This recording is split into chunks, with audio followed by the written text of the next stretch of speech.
Good day, everybody. This is the Ecclesiarch here, back with some more FORGECAST. And I'm here together with BJ the Brave, as always. So, BJ, how you doing once again? Yo. Yeah, very good, my friend. Very good. Glad to be back and talk about some more Forge. It's been a few weeks. It's been three or 4 weeks now since we did the last episode. Yeah, it's been a while. I think mostly we have been waiting for some big news. Plus have been a busy couple of weeks, so yeah. But we're finally back, and I'm happy we're back, and we're gonna be discussing some stuff. But BJ, before we get to the whole discussion and everything, let me just ask you, what have you been up to? So, what have you been playing? Have you been playing something else, and so on? Yeah, I have. So obviously, since we interviewed Andreas in the last episode of FORGECAST, we had the Ultramarines drop, and I played the raid, and I honestly felt quite I don't know, it's quite underwhelmed by the whole thing. And the main reason for that is it's not because the cards weren't powerful. The cards were very, very powerful. We just kind of touched on that a little bit in part one, where we just revealed the Tau cards over on my channel. But for me, it was like I'm getting a bit frustrated with the game because the all of the deck, it's very hard. We're creators, you and I. Like, you are my creator. I go onto your channel, I'm always like, when's Ecclesiarch release a new deck guide? And it's like, very rarely, and when you release a new deck guide, is because there's actually something to do that's a new deck, right? Like when you did your Marvin one, it was like no one had a Marvin deck guide. Like, cool. But like, it's really hard, as you don't need me to tell you, as a content creator, to like experiment with decks, because the game is kind of being reduced again to this kind of like tempo, who can put the biggest baddest body down, fastest, who can cheat mana, who can do the most damage, and it's all about like flanking to remove what you just put down. And we just sort of moved away from that. People complain about the orcs, but I'm telling you, this game without Ghazghkull control would be so one-dimensional, it would be untrue. That is one deck that plays different. It plays different to the rest of the blooming meta. And I just felt like we had this amazing. I'm going off a bit here onto part two. You asked me what I've been playing. I played the Ultramarines raid, and I went like 18-2 with Ultramarines, and just I was bored. Like, I was just like, this is silly. And the two that I lost, guess who they were to? Ultramarines. Yeah. So what's going to happen is we're going to get to the end of the season, and it's going to be like, oh, Ultramarines had a 60% win rate. It's like, no, they're not. Get rid of the mirror matches, and Ultramarines had an 85% win rate, because the only people they lost to was Ultramarines and Ghazghkull. So like, I started playing Ghazghkull, and I went back and I really enjoyed Ghazghkull, and I managed to have a positive win rate against Marines. You can still lose that matchup if things don't go right, but you can also mill Ultramarines, and that's always really fun and satisfying to do. I had been playing a bit of Sisters after the buffs, but honestly, they were just, in this meta, they just can't stand up to it. And it's the one faction to me that feels like I really want to play Erica, because it really feels like it's got interesting mechanics. It's the one faction right now where the ideas, the concepts are good, but they just don't work in the game. And so I was quite disappointed with the card design of this Ultramarine reinforcement drop, and I'm left thinking, what has it added to the game? Like, it's just power crept in a not very interesting way, and it's not given us any new ways to play. So what I really think we're missing with these reinforcement drops is an opportunity to give us new ways to play and deepen the card pool, give us new synergies, new strategies. Like, why is every deck just a tempo? It's like, come on. So I was quite frustrated, and in the end, like, I actually reached the point where I just basically didn't play the game much, because I was just not enjoying it, and it become very one-dimensional. So I had a little break, and I've actually been playing a little bit of Magic the Gathering. Actually went in and I've not played that game for a while, so I've actually picked it up, went in, and you know what's been really interesting is how much fun it is to kind of have this depth of cards again, and like it's really made me realize the feeling that I've gotten from a lot of CCGs, which I've not been getting from Warforge, because there is that complexity. There are different ways to play. There are many different decks that you can play in that game. Don't get me wrong; it's a bit daunting when you first start that game, but actually, that's kind of like been feeding my kind of curiosity for card games, and I'm really just sort of looking forward to the ladder system. And very much the next balance patch, because I think something needs to change. So that's basically what I've been doing. How about yourself? What have you? I know you've been. I've not seen loads of content from you either on Warforged and stuff. What have you been up to? So, just to give a little head start, like previous season, in Warforged, I had I think previous season of Warforged was one of my best times for Warforged in HHL, because in HHL they re-released the Thousand Suns, and my favorite Legion of all time, so I was playing that. Released some videos on them, released some Warforged videos as well, because last season was pretty cool. I knew that some people were complaining about Chaos and Marines and stuff, but I mean, nevertheless, you could play almost everything there. Like, you could play Orcs, you could play Eldar, Chaos. I was playing Venom Thrope, and you remember, right? And I was sometimes even playing the Sisters that were, at that point, really bad, but you could still get away with playing some games and not feel like you're crushed helplessly, right? Well, apart from Junith, who got destroyed by Raging Storm, basically. But yeah, in general, was a pretty cool season. Then suddenly the patch drops with the reinforcements, and a lot of things go wrong. Number one that I really didn't like, and I think a lot of people didn't like, was the Gordrang nerf. Now, I can totally understand that Gordrang was a problem, but you just now made him a useless warlord, because he has the Terror of Undergast's ability, but worse. So, like, I think what they should have done there is what the community was suggesting, that maybe just make him only stun on melee attacks, not on ranged as well. So, for example, when you get Drachnian on Abaddon, he can't just range stun lock you, right? If you want to nerf him, just don't nerf him into the ground. Or they could change his ability in the HHL way, which is like a lot of things in HHL are like this turn gain +2 attack, but the next turn draw a card, for example. So they could have done so many things, but I think they kind of smashed Gaskell out of the meta completely. That was one of the things that really annoyed me. I didn't play a lot of Gordrang, but it kind of ruined it for me. The second thing was obviously the Ultramarines, and as soon as I saw the Ultramarine cards, I was panicking a little bit, because two cards there really that I really didn't like, and by didn't like I mean I was concerned with. One was rapid deployment, and the other was the Predator. And the funny thing is that rapid deployment isn't that crazy, but it's crazy when coupled with the Predator, because the Predator tank in itself is a gigantic problem. But we'll talk about that a little bit more later on. As for what I've been doing, all of this crazy stuff has coincided also with the fact that I've been playing some Elden Ring, and ever since the DLC dropped, I actually finished it yesterday. So did you? I'm still on your early videos, but I really enjoyed watching you play Elden Ring. It was really cool. It was really fun. I didn't fully stream it. The rest of the DLC I just did it off screen, because I was pretty busy and wasn't able to record stuff and so on. But that also kind of coincided with the whole meta being bad, so I wasn't playing a lot of Warforged. I did like, however, the sister changes. I played Junith, and she's really good, funny enough. I find it really good, but the Ultramarines are still kicking her back. So there's the thing. If there were no Ultramarines, she would be hell to deal with. But with the Ultramarines, you might as well not play her.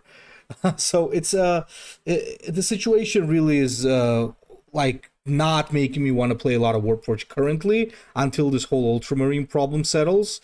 Because, I mean, I love the Chaplain on the bike. His voice lines are cool, his art is cool, his ability voice line is cool and everything, but, I mean, you still have to play the tanks. I played the Big Marine deck of yours a couple of times. It was super fun because nobody expected, the Big Marines.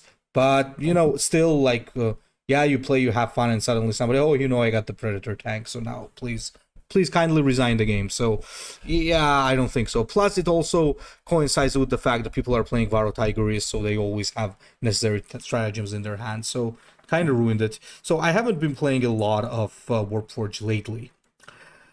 But I'm like looking to come back as soon as the balance patch drops, as well as the alliances. So yeah, I know absolutely. you're gonna. If we got the crew obviously coming out on Thursday and the alliances. So what's your plan? What's your plan from Thursday?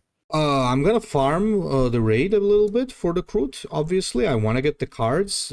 Funny enough, Tau is the only faction in the game on which I'm missing two legendaries. One being for the greater good, and one being the experimental drones. Mainly because Tau is not like one of my favorite factions in lore. But I definitely want to get the Kroot. They're pretty cool as a concept. But I'm looking forward to EG changing some of those cards as soon as possible. So I'm gonna farm it up. If there's going to be a balance patch soon, even better. Maybe then I'll play lots of ranked games as well. If not, I'll just stick to farming that, and that's all. Pretty much, yeah. That's the plan. And it's I just realised they just released a post literally as we're recording this, and they said that the raid is going to go live on the 18th of July at around 11 a.m. UTC until the 25th of July till 9 a.m. UTC. And correct me if I'm wrong, I think that's the first time they've been that specific, which is good. Like that's really good that we're being more specific about communication, about when things are happening. So that's pretty cool. That is very good. I think the main thing there was during the first raid that we had when people wasted a lot of packs just like that, and they were left without cards. So people don't want that to happen again. So yeah, it's good that they're keeping that in mind. Yeah. I wonder when like you say, I don't really know what to expect with alliances still. So I'm kind of just like taking a back seat, I think, there. I'm just kind of going to see what it actually looks and feels like when it comes in and what it means. I don't know. I mean, I've had people asking me about, am I going to set up an alliance? And the answer is I still honestly don't know, because I still don't really know what it is or what it's going to involve and stuff. So I'm kind of just going to need to see that, I think. But yeah, like you, I'll probably like grind the 10 skulls a day you need to get really to get the maximum out of the raid. So I'll probably just do that. But the big thing, like you say, is also the balance patch. Like you can't really play with the new cards until after the raid. So like, what are we playing? We're playing. What are we playing? Shadow Sun? Like, because you've got to play with Tau, right? So are we playing Shadow Sun? I mean, I'm not really thrilled. I've got to be honest. I guess Shadow Sun. Yeah, that's they need a balance patch very, very fast, because, like you say, I mean, one of the best things they've done this year, honestly, I think we talked about this at the time. Like, as a player who's been playing since the start of early access, I would say that the Marine and Necron big buff patch was one of the highlights of the last 10 months. Like, right up there in my top 3 things that they've done to this game.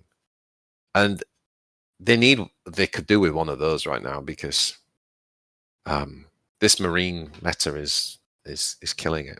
And it also really emphasizes, so again, everyone who's been listening to podcasts knows we've been going on about this ladder system, and it sounds promising from what Andreas talked about. He mentioned that it's similar to the Gwent Pro League, where you basically, when you read Legendary, you're going to need to play multiple factions to get your ladder score. I think this meta is a prime example of why that system is so necessary, because like this season, why would you do anything other than just play Ultramarines and slam Predators if you're trying to climb ladder, right? There is no reason. I'll give you an example. Today, I got a friend who was hanging out with me, and he was like, "Hey, why don't you show me one of those card games that you played?" So I let him play. I was helping him out, obviously, Backseat Gaming, but he played ranked. So first, he played a game with. He was checking the Warlord with Swarm Lord. He gets the Ultramarines. He loses. Then he plays the sisters, gets the Ultramarines and loses. And the third game, he played the sisters again and got the Ultramarines again and lost. And I was like, okay, switch to Gaskell. He switched to Gaskell and won. So basically, he was like, oh, this is a really fun game, but whenever I get the blue guy, like the enemy gets the blue guys, do I lose automatically? So basically, he doesn't know any Warhammer lore, so he was like, every time they have those blue guys, then I just lose or what? And I was like, yeah, unless you play the orcs. So yeah, it kind of sucks. And you know what? Let's actually talk about what has brought the game to this stage. Now, I have to mention, let's also put some positive out there. I think that the patch for the Ultramarines was actually quite good because, first of all, Vanguard Sternguard Sergeant, it needed the health nerf because I think Sternguard Sergeant is an example of why you don't want to buff S tier cards, okay? Sternguard Sergeant was already one of their best cards, so making it 4 health was a no-no. So yeah, it's a very good that they turned that thing back. The Avenging Zeal nerf was also very welcome. They slowed it down, so pretty cool. Now it's still usable. I still see almost everybody using it, so pretty cool nerf. And I guess the Chaplain nerf was also alright because people were abusing the Chaplain really hard with refills, and it was completely outshining the Honor Guard as well. So once again, welcome nerf. So that was pretty good, and I would even argue that Aggro Ultramarine still works. However, now look at what is going on. So you suddenly get this vehicle Ultramarine, which is really good because we've been wanting a functioning vehicle Ultramarine for quite a while. The card that I think that needs a buff there is the Invictus Warsuit or whatever it's called, because it's ridiculous starting from the art, finishing with everything. But what I'm saying is I don't see why that card is not shooting when it dies, because it kind of, then you just get like you play it, somebody plays this Corpec Destroyer, goodbye. So there's nothing. So that's a problem. But less about that. So the problem that we have here, the biggest problem is the Predator tank. Now, what is wrong with the Predator tank? So let's think about it on paper. Let's compare it with its counterpart, the helicopter thing, right? Storm Talon or whatever it's called. Both are 7 energy, both have high stats. One is flying, obviously has an advantage, but this one has armor. But you know what the problem is? Both are hard to remove, but the problem is that this thing deals 4 damage, first of all. It can choose, it can basically not choose, but it can basically target the unit you want to target because you always know where it's gonna go. It's 4 damage and it can go face, which means that the enemy can just play it on an empty board and just blow your face up. And if they have the energy cheat, that's 12 damage. So it's insane. It kills invisible units. It destroys your warlord.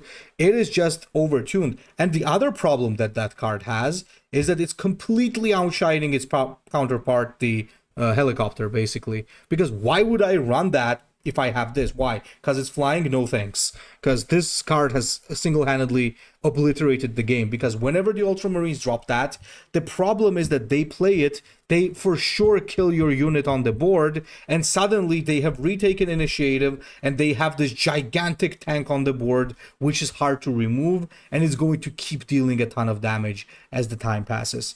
The Warlord is really cool, though. Just gonna mention, I really like it. It's unique. It's nice. What I think, however, there's one very important thing we need to keep in mind, BJ. When the patch comes, they are not supposed to obliterate the Ultramarines. If the patch comes and we see some stuff like a nerf to Avenging Zeal, or another nerf to Avenging Zeal, or nerf to Inspired Retribution, or some unnecessary stuff, is going to be bad. Or even a nerf to Battlefield Supremacy, it's not going to be good. I think what they need to do is they need to first address the Predator. Predator, I think a lot of people have suggested what it should be. It should become a rally instead of a codex. It'll still be a giga powerful card, but it's not going to be as powerful as it was. Maybe even drop the ranged attack to 6 or something, because I don't want to rally, because we have so many cards that are just drop this unit, rally, deal 2 damage, deal 3 damage, deal 4 damage. It's so boring. It needs to. I really don't want that. But I agree. The codex, as it currently is too much. It's gotta go. Although I have to say, like, look, I wondered, like, let's say it came down on turn 7, like E7. For a 7 drop, like, I think it would still be S tier, but it would feel a lot less broken than it currently does. One of the things that's breaking it at the minute is the fact that you've got cards like whatever the new bloody 2-drop is that makes it cost 5, and even the defense card, right? The high factory, which means you can make it 6. Now, say the nerf was that high factory said something like reduce by 1 the second card you play this turn. Instead of it just being the first, it still has the same ability, but that stops you playing a big, massive 7-drop on turn 6. Instead, what it does is it still gives you a mana cheat, but it allows you to play more like a go wide, right? Because you're going to get 2 smaller units out. That's the benefit of it. Or a unit and then a stratagem or something. I think that would be a good nerf to High Factory, because High Factory's been quietly broken for a long time now, actually. And I would rework that 2-drop. I think that 2-drop is a really weird card because it's often a bad card, by the way. It often does nothing, but when it's good, it basically breaks the game. Like playing a Predator on 4 energy, which is what happens when you've got those 2 cards I just mentioned. You get to play the Predator for 4, which is so beyond. It's just like resign, like unless you've got no mucking about or something like that, which is a nice answer, by the way. But it's so stupid. So we talked about on the Tau card reveal. We talked about like maybe this is maybe we're not enjoying it because it's the first of something to come. Like if they are going to make bigger units, 7, 8, 9, 10 drops, generally more powerful, that's a good thing. The game does need that. But the problem is if you just suddenly make one of them outrageously good in the same month that you make the rest of the cards are really good, you just break the game. You've got to use your balance patches alongside your new reveals to do this. So I agree. I think do you know what? The one I'm more annoyed about than the Predator is the Outrider. Yeah, that's also stupid. Because at least the Predator, I'm like, look, okay, outside of the, you've got to get layers of frustration because outside of the mana cheats that we just talked about, like outside of that, at least I'm like, well, you can't play it till 7E, right? I can also build up things, and it isn't a flyer, and it only has 4 melee damage. So I have found that like I can take it out with a veteran Stormboy and Makari or something like that. Yeah, I can take it out pretty evenly in terms of like the cost and everything. If they play it on 7, right? And they don't have tactical insight. I mean, again, it's the combos that make that card so broken. But the Outrider's insane. The Outrider's coming down and it's for 3 energy. It's doing 5 removal or potentially 7. You know, it's like, oh my God. I mean, like on turn 6, for example, you play Stern Guard and Outrider, and then you tactical insight. You're doing 4 damage from the Stern Guard, and then you're getting a 7-drop flanker, and then you've still got 2 body. I mean, I think the other problem that we have there, BJ, is that it's once again creating the issue that we discussed. You suddenly have Ultramarines with Reaver on 2 and Inceptor and Outrider on 3. So too many flankers once again. So it's as if like we're solving all the problems by adding more and more flankers to everybody, right? The good change was adding gargoyles to Tyranids. Now that was a good change because you simultaneously made a useless card useful. Plus, Tyranids don't have many flankers; they have only 1 flanker, and everything else just needs to be flanked through the vicious predator or whatever it's called, predatory instincts. So that is good design because that means like you only have a few flankers and you got to use them smart. With Ultramarines, you know, I'm just going to bash my head into the keyboard and drop every single flanker I have, just vomit it all over your board, and then I just drop the Predator and I win. Today, every single time my friend lost, he was winning. Then at energy turn 7 or 6, whenever it was played, he lost. So that's exactly what I mean. Predator needs to get fixed. The rapid deployment could also use a fix. As for High Factory, you could always make it into only infantry or something. I'm not sure. Your suggestion was also interesting. But, you know, once again, what I don't want to see, BJ, is a nerf hammer into the Ultramarines, like making them useless. Keep the aggro marines as they are. Don't nerf more cards into them. Now just tune the vehicle. I guess nerf the Predator. Do something about the rapid deployment and Outrider as well. And I think we're going to have an okay situation because you could even buff the Invictus Warsuit. Like, make it shoot while it dies as well. And you're going to have a good situation because that Predator is the only thing that's making it so broken right now, because what people are doing is they're playing Varo Tigurius and they're running only like 4 tactics, which is like Refill, Avenging Zeal, and like Invulnerability, like 5 tactics plus the Battlefield Supremacy. And what happens because of that is that every single time when he plays the Predator, he has the whole combo. And then because he played 3 codexes, then like in 2 turns, he also is going to do the friggin' Avenging Zeal. It's very hard to deal with that. And the Tech Marine, which is a very cool card, in combination together with the friggin' Predator, is insane once again. So yeah, it's like a lot of things have gotten just out of hand, because I love the support that the vehicle have now. Like, you got the Tech Marine, you got Antaro Kronos. It's like you have all these support cards and it's cool, but Jesus, man, just change the Predator. Make it, either they have to make it only a rally, or they have to make it like a Vanguard or something. I don't know. Like, because I have no idea. Yeah. Well, my idea would be, I really don't want to see rally because we just end up with another very vanilla looking card. What I want to see is more them going more down the road of like tech cards. So what if it had the same ability that it has now, but it read something like deal 4 damage to an enemy vehicle. So it became an anti-vehicle thing. And to be honest with you, if they did that, I would even be okay with it reading something like, if there isn't a vehicle on the board, then it deals damage to the Warlord, or maybe it's reduced damage to the Warlord 3. Because what that would mean is it's still very powerful as a it's almost like a death from above. Is that right? Yeah, so it's almost like a death from above on a stick. And I have no problem with that. I have no problem with playing a 7 energy body that's a finisher to kind of break down the enemy Warlord. But the downside is, if there's no is that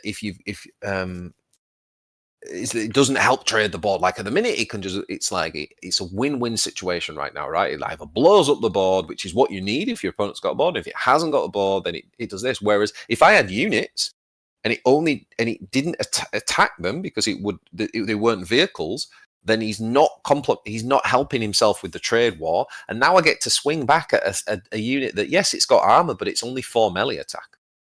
I can take that out.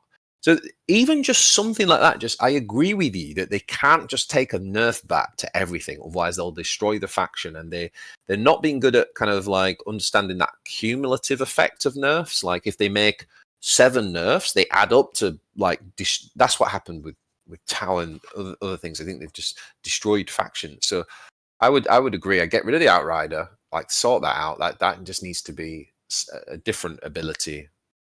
Full stop.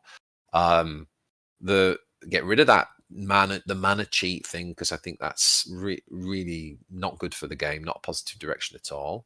Yeah, you can't give more mana cheats to an already mana cheat heavy faction. Exactly. Yeah, exactly. Like, I'd like to see that have some different type of ability, or just make it for infantry, I guess, not for... And then just make the Predator like more anti-tank, like the Chaos one, right? The Chaos 10 drop, which does like 5 damage, and then it destroys a tank. Like, what if the Predator did like 2 damage, but then it did 4 if it was a tank? Something like that. Something that makes it more of a tech card. Like, I'm putting this in because we're in a vehicle meta, and the Predator's gonna, or the mirror matches, for example. That's why I play the Predator. But it doesn't just blow everything up in the game automatically for free, I think they're eventually gonna add that ability to the game. In HHL, they added Ordnance a while ago, and Ordnance is basically does extra damage to vehicles and structures.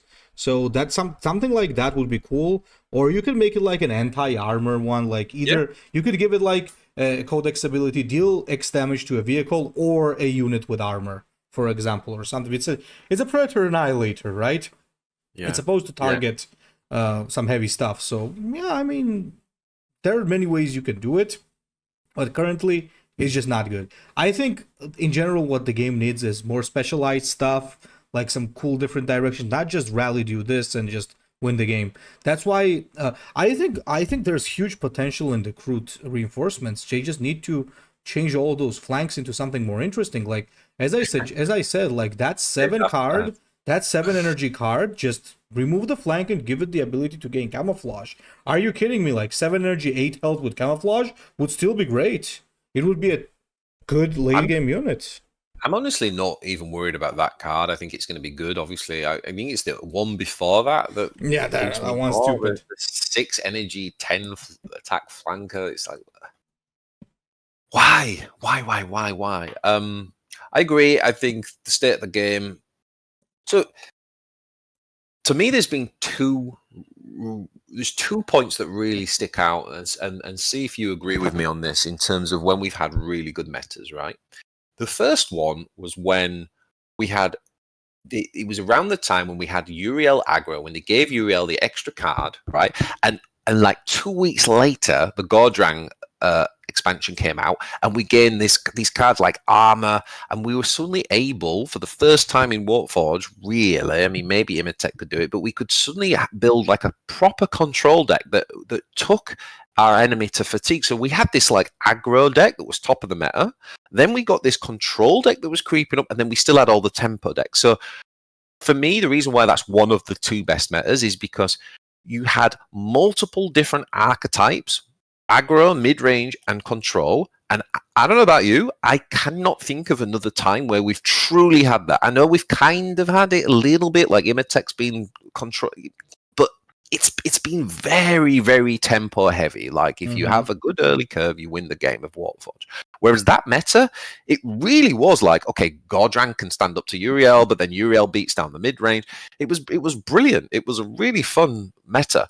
The other really good meta was when, but for different reasons, was like you already touched on, was when they did the Necron and the Ultramarine big buff balance patch. Because now, the thing I didn't like about that meta is we suddenly lost. We didn't have control really in that meta. We had a lot of tempo decks, but what we did have is we had a lot of balanced tempo decks. So you had a Tau tempo deck, an Eldar tempo deck, an Ultramarine tempo deck, a Tyranny tempo. So basically, every faction and almost every warlord was viable, and that's what made that a good meta. Now, for me, the game's got to decide like, where is it going here in terms of when we release? Is it trying to get a balance where, you know, the top deck in the meta has like a 55 to kind of 59% win rate, and what we're trying to do is just kind of have balance and let all the warlords play? Or are we trying to get like more of a rock scissors paper kind of game? And the way we do that is by crafting, is through design, right? Is through, you know, when you play Magic the Gathering, there is like 1,000 ways you can win a game in Magic. Like it's so many different, like, complicated. It's all about like working out the card synergies and what have you. You know, you think about even like Hearthstone, which is perhaps a closer game to Warforged. We used to have things like Miracle Rogue, right? The Miracle Rogue was like this way complicated like combo deck that just went off and went in. That was a crazy. It was a very different way to play like Hunter aggro, for example. So I think that personally, what I would like to see is that I would like, and this conversation about the Predator is a good example of it. It's like there's nothing wrong with having powerful cards, but they need to be most situational. The Predator is just good. You could close your eyes, stand on your head, and play that card, and you will win. Like that's stupid. That's stupid. If I've got to set something up, or if I'm preying on a certain meta or a certain archetype, like you say, maybe it's anti-armor or anti-stealth or something like that, and then we can tech cards in and out. What's the answer to go wide decks? What's the answer to kind of get big? That's what we need. That's what will give us this more rock scissors paper, and it'll certainly give you and I a lot more opportunity to build interesting decks and create content. Absolutely. I'm sure, look, I'm not worried about the fact that I'm not worried about the content. I'm sure there's going to be a ton very soon. What I'm worried about is whether or not we're going to have the chance to make the content, because right now it's hard for me to make the content which is not Ultramarines. Like, I'll be honest, when I made the Junith deck, which I think is a good deck, honestly, but like if you look at that video, like I played 5 games. I won 4, I lost 1 against an Eliac, and or maybe it was 6 games, I don't remember. But I swear to God, I could have gotten unlucky, and I could have faced an Ultramarine every single time. I faced 2, but one was Uriel playing an aggro deck, and one was Calgar, which I miraculously beat. So if I had faced like 4 Ultramarines, well, boom, there's suddenly no video, because I'm sure not you don't want to watch me losing games, right? So it's like, I mean, I know that people love live games, they like to see us lose as well, but if you're losing all your games, people are just gonna say, I mean, teach, that's a cool deck, but like if Ultramarine smash me, why would I play this, right? So yeah, that's the main problem in general, that it kind of smashes you there. And devs really need to be careful with the Ultramarines, because Ultramarines have a card that is a mana cheat, which is the refill, and that refill can get out of hand in many ways. We had that card in HHL. It was called Drilling Site. It was exactly the copy of that, but it was a neutral card, meaning everybody could use it, and it was absolutely nutty because it was in every single deck, I think, almost. And then they changed it into 0 energy, gain 1 max energy this turn only. So yeah, I'm not sure if that would be a right direction to take that card with the Ultramarines, because they have the Codex synergy, which is really cool. They just gotta make sure that because of that refill, we don't create turns that are impossible to stop. And the Predator turn tank into 2 of those is almost impossible to stop. Unless you're Orkov, obviously.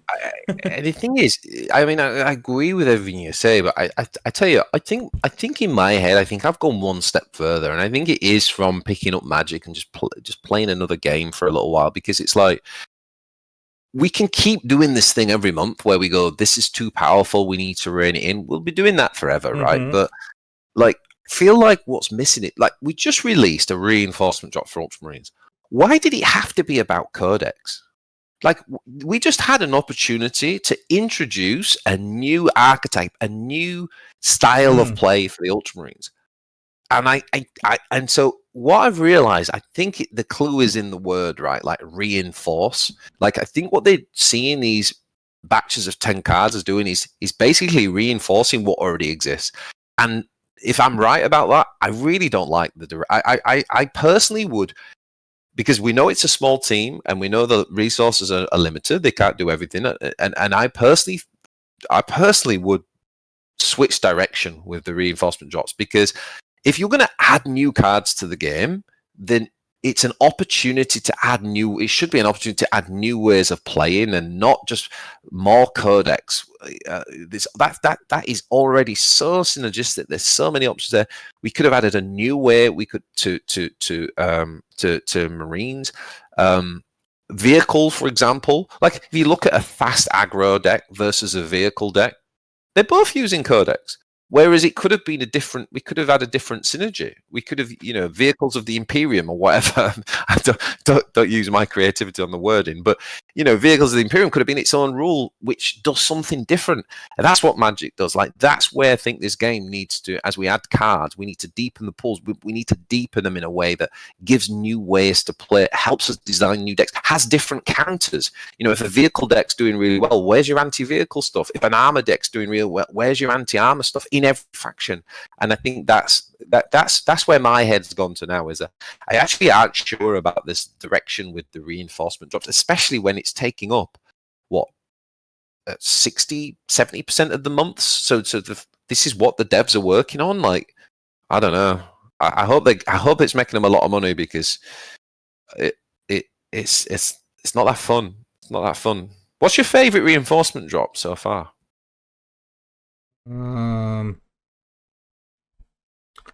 So we had Tyranids, Orcs. Terror was underwhelming, right? Like, that wasn't very good. I mean, I really like the Neuro Tyrant, but I would say my favorite reinforcement so far has certainly been the Orcs. Yeah. Because it added cool stuff. A cool Warlord, cool Legendary. Oh, this is pretty nice. And not just cool, but different, right? Like, the armor thing, the 5-drop knob, that when you and I did the review at the time, we were like, yeah, this is like 3 out of 5, it's all right. And that within 2 days of playing, I was like, this card's awesome. I can. This is like really enabling control, and it's really. And then the combination with the armor was like, oh my god, we've unlocked a new archetype, and it's like, that's why that was the best, easily the best reinforcement drop. And I like raids as a way of releasing the cards, but in terms of what we're releasing, it's a bit underwhelming. And I'd really, they've got to make money. So asking them to do an in-depth balance patch every month, might be great for you and I, but it might not be great for the bank balance. And we want this game to survive. We want this game to be played for many years. So we need them to make money and all of that stuff. But yeah, what do you think to the idea that we are essentially just kind of like we're not really adding new ways to play. We're not really using these card releases to kind of deepen the archetypes. I mean, it's going in a better direction than it was in a way, because now you're like, for example, with the orcs, you had the control introduction. With Tyranids, it was generic. It didn't really work out. Some good stuff, some bad stuff. With the Chaos, the same thing. Galaron's champion was crazy good, but no new gameplay. With Ultramarine, sure, vehicle archetype was made, but yeah, I think it could be better if you just make it completely different, like add a new keyword or something, so that it doesn't really have to be all about codex and stuff. And I would say, BJ, the thing that we need even more is, I like that we have a patch every month. A lot of games don't give you that luxury, and we have to give it to EG on that. However, I think hotfixes are necessary. And by hotfixes, I'm not talking about only bug hotfixes, but balanced ones. Because in HHL, we had one, like when Lotara Sarin, Mommy, was released, basically. She was so overpowered that I played 30 games and I didn't lose one. Because it was uber stupid. And after, like, I think 2 weeks maximum, they hotfixed her. So they nerfed her. It came sooner than expected. And I think that has happened a couple of times in HHL. And I think they need to start doing that in Warforged, because I think it's high time for the Predator to be hotfixed, because everybody is writing that on Discord. Please, Predator. People are even saying, don't nerf the Ultramarines, nerf the Predator, or change the Predator, more like. So people are not even saying nerf it, they're saying change it. So I think that should give you an idea that basically we need that hotfix, because currently player numbers are very low. So if you saw the statistics, I think Buggy posted it, player numbers are dropping, and it's not because people are leaving the game. It's because most people are saying, okay, I'm not going to play this month. When they nerf it, I'm going to come back. And I mean, that's not cool.